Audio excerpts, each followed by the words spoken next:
Hello viewers, आप देख रहे हैं लॉ चक्रा, जहां हम आपको लेटेस्ट लीगल अपडेट्स और कोर्ट रूम ड्रामास के बीच का असली सीन दिखाते हैं। आज की कहानी जुडिशरी के एक ऐसे फैसले पर है जो देश के पॉलिटिकल और लीगल इकोसिस्टम को हिला सकती है। तो हाँ दोस्तों, सुप्रीम कोर्ट ने अपने 2022 के डिसीजन को रिव्यू करने का डिसीजन ले लिया है, जो ईडी को पीएमएलए के अंदर जबरदस्त पावर्स देती है। और ये रिव्यू एक छोटी मोटी बात नहीं है, ये उन्हीं पावर्स का केस है जिसके तहत टॉप पॉलिटिशियंस, बिजनेस टाइकून्स और अपोजिशन लीडर्स पर ईडी का डंडा चला था। तो आखिर क्या होने वाला है? क्या ईडी की ताकत कम होगी? कार्ति चिदम्बरम का रोल क्या है? और ये रिव्यू का केस कैसे पॉलिटिकल और लीगल बैलेंस को इम्पैक्ट करेगा? चलिए शुरू से देखते हैं। असल में इस रिव्यू पिटीशन की सुनवाई बहुत टाइम से ही डिले की जा रही थी, जिसकी वजह से सुप्रीम कोर्ट और फॉर्मर सीजेआई डीवाई चंद्रचूड़ खूब बैकलैश सह रहे थे। 2022 में जब सुप्रीम कोर्ट ने विजय मदन लाल जजमेंट दिया था, तो उसके एक महीने में ही इस जजमेंट के खिलाफ रिव्यू पिटीशंस आ गए थे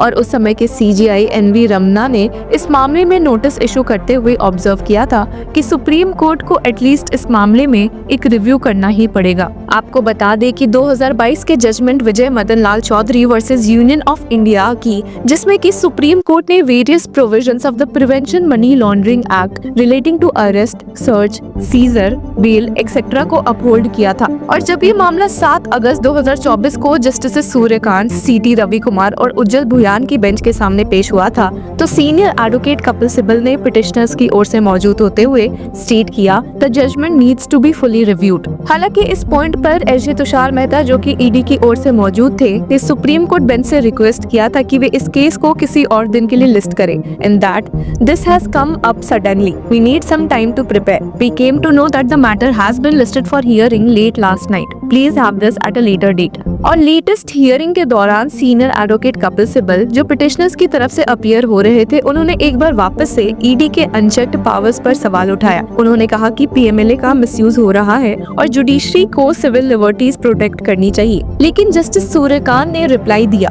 ये मैटर ऑलरेडी एक 3 जज बेंच को रेफर हो चुका है, बस हियरिंग का डेट फिक्स होना बाकी है। पर यहीं पर सीनियर एडवोकेट कपिल सिब्बल ने एक और बॉम्ब गिरा दिया। उन्होंने कहा कि माय लॉर्ड, सुप्रीम कोर्ट की रजिस्ट्री के रिकॉर्ड्स में तो अभी तक कोई डेट फिक्स ही नहीं हुई। तब जस्टिस सूर्यकांत ने क्लैरिफाई किया कि उन्होंने एडमिनिस्ट्रेटिव लेवल पर रिव्यू के लिए डेट सेट कर दी है, मतलब अब ये ऑफिशियली एक फुल स्केल रिव्यू होने वाला है। इन शॉर्ट में, यानी कि मार्च 6, 2025 को सुप्रीम कोर्ट ने एक बड़ा अनाउंसमेंट कर दिया है। 2022 के पीएमएलए जजमेंट का रिव्यू होगा। ये वही जजमेंट है जो ईडी को बिना एफआईआर अरेस्ट करने, प्रॉपर्टी सीज करने और इन्वेस्टिगेट करने की फ्री हैंड देता है। एक 3 जज बेंच इस मैटर को रिव्यू करेगी और ये डिसीजन कांग्रेस एमपी कार्ति चिदम्बरम की एक पिटीशन के बाद आया है। अब सवाल ये है, क्यों हो रहा है ये रिव्यू? क्योंकि 2022 के जजमेंट के बाद बहुत सारे लीगल एक्सपर्ट्स, अपोजिशन लीडर्स और इवन सुप्रीम कोर्ट के कुछ जजेस ने भी इस वर्डिक्ट को अथॉरिटेरियन बताया था। और ये सिर्फ अपोजिशन का मुद्दा नहीं है, सुप्रीम कोर्ट खुद भी ईडी की एक्सेसिव पावर्स पर मल्टीपल बार सवाल उठा चुकी है। अब सुप्रीम कोर्ट के इस मामले को रिव्यू करने से सरकार और ईडी टाइट स्पॉट में है।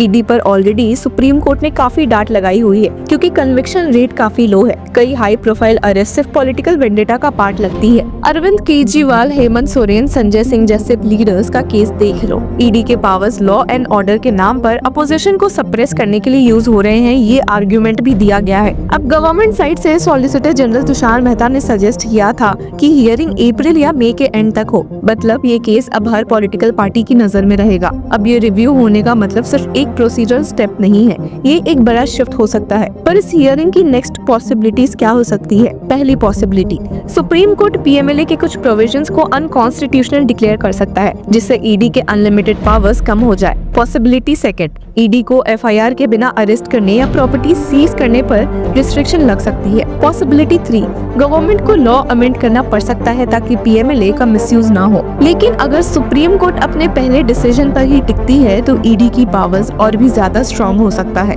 इसी के साथ एक बार वापस से फोकस करते हैं सीनियर एडवोकेट कपिल सिब्बल के उस इंटरव्यू पर, जो कि उन्होंने पी चिदम्बरम के साथ किया था on the powers of ED. Respectful view, respect to the 3-judge bench which decided the challenge to the PMLA. That judgment is contrary to well-settled principles of law. And the review petition that has been filed is a comprehensive review petition which questions major conclusions. Unfortunately, the review petition has not been posted for hearing. Remember, your viewers should know that the review petition was admitted by a 3-judge bench, of which Chief Justice Ramana was the That's lead correct. judge.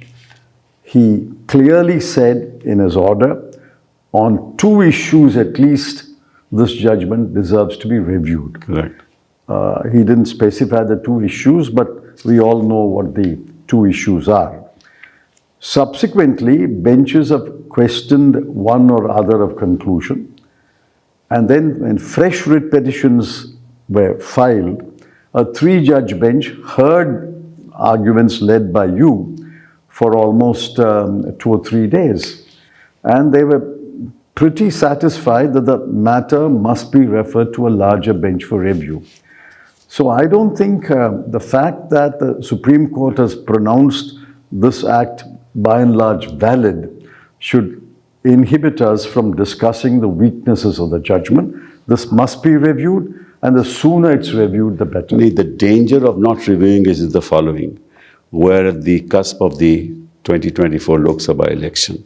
If this law is not reviewed, the manner in which this law is being used against every opposition leader in this country will in fact turn the tables as far as... I have no doubt about it. They have arrested ministers. Yes, They have arrested a chief minister. correct. It's never happened in the country before. It never happened. Yes. And this was not the concept of federalism that was thought of by the founders. Now imagine if the state government starts arresting union ministers. This is a mischievous But you thought. state governments can't use that law, unfortunately. Not under this law. Yeah. Every minister belongs to a state. He will have property there, he'll have family there. You can always level a charge against a sitting union minister, and the state police can arrest him and throw him in jail. This is completely destructive.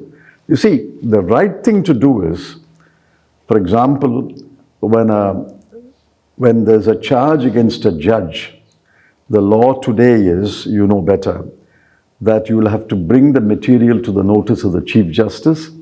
If the Chief Justice permits alone, you can do an investigation. And before anything happens to him, he will be persuaded to tender his resignation. और अगर आपको ये video informative लगी हो तो like, share और channel को subscribe करना ना भूलें।